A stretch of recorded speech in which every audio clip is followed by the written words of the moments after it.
Sinais de fumaça. A floresta arde e não é por conta de uma tradicional forma de comunicação dos nossos antepassados indígenas. As queimadas que dizimam a floresta amazônica não são novidades. Tampouco são resultados do período de seca na região.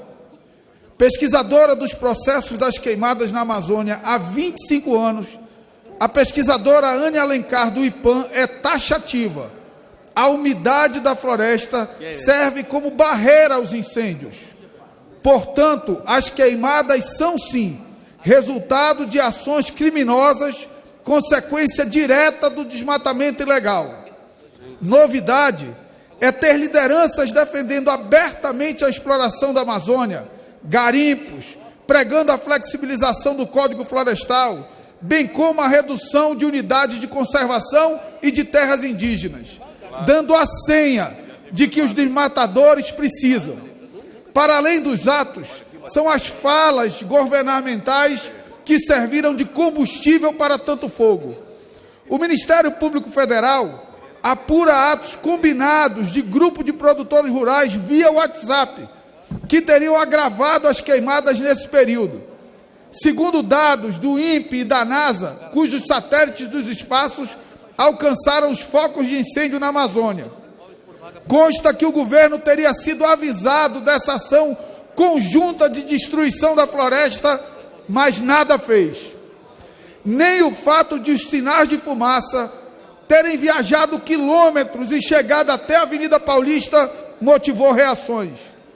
Nem mesmo os alertas de cientistas e da mídia local e nacional.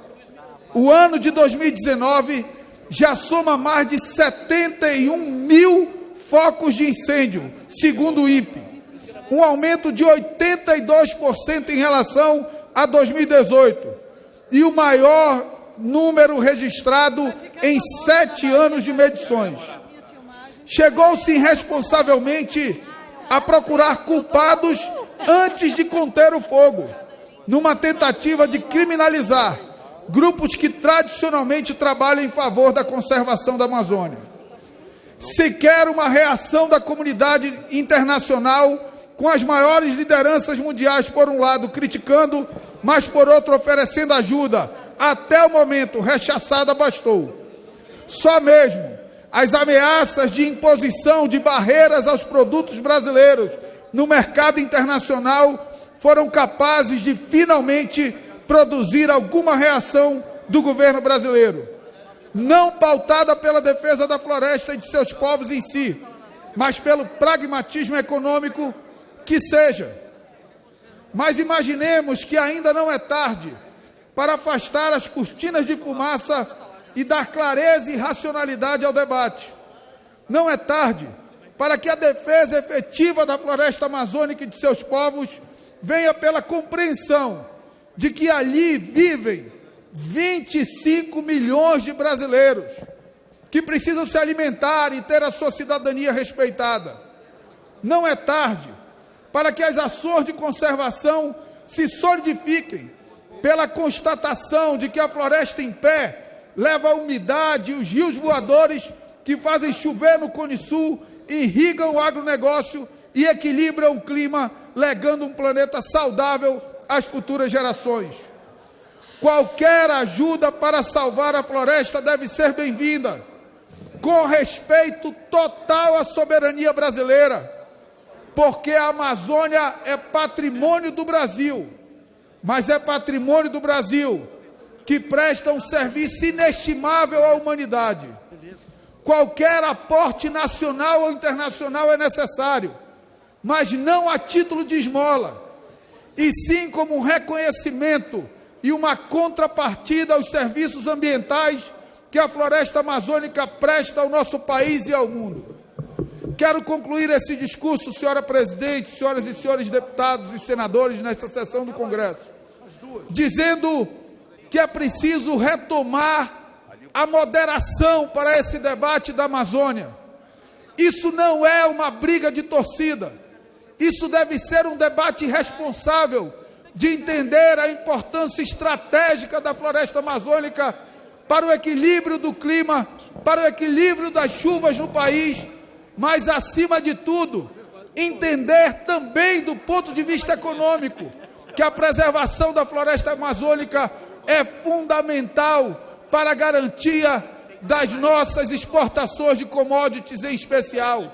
Nós não podemos contaminar a agricultura brasileira, a pecuária brasileira, a exportação de minérios nacionais, por conta de uma gana insaciável de avançar por um território que não é necessário para que o Brasil seja exportador de grãos ou exportador de carne. Não existe mercado no mundo para comprar carne de gado com pasto no Amazonas. Não existe mercado no mundo para comprar soja ou cana-de-açúcar plantada na Amazônia, se possível fosse plantar soja ou cana-de-açúcar na Amazônia, que não tem um solo de qualidade para tais culturas. Portanto, devolver a moderação, assumir a responsabilidade, não confrontar um debate que não é de soberania. A nossa soberania precisa e será preservada por todos os brasileiros. A nossa soberania não nos divide. O que nos divide é a responsabilidade de proteger o maior bioma do mundo. Isso, infelizmente, tem nos dividido nos últimos tempos. Nós precisamos, unidos em defesa da nossa soberania, nos unir em defesa da floresta amazônica, de uma política que garanta recursos de preservação. É verdade que nesse período, todos os anos, tem fogo na Amazônia, mas é verdade também que o fogo no Amazonas não é natural, é sempre fruto da ação humana e é sempre controlado por políticas públicas e governança de governos que têm compromisso com a preservação.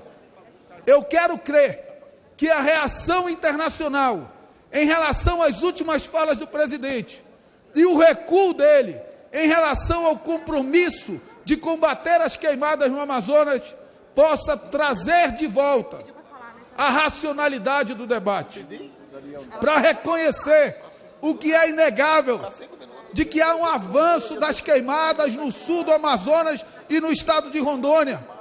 E, acima de tudo, que o Brasil tem hoje tecnologia, em especial desenvolvida pela Embrapa, para a produção de grãos, para a produção de gado, de forma sustentável, equilibrada, preservando o meio ambiente.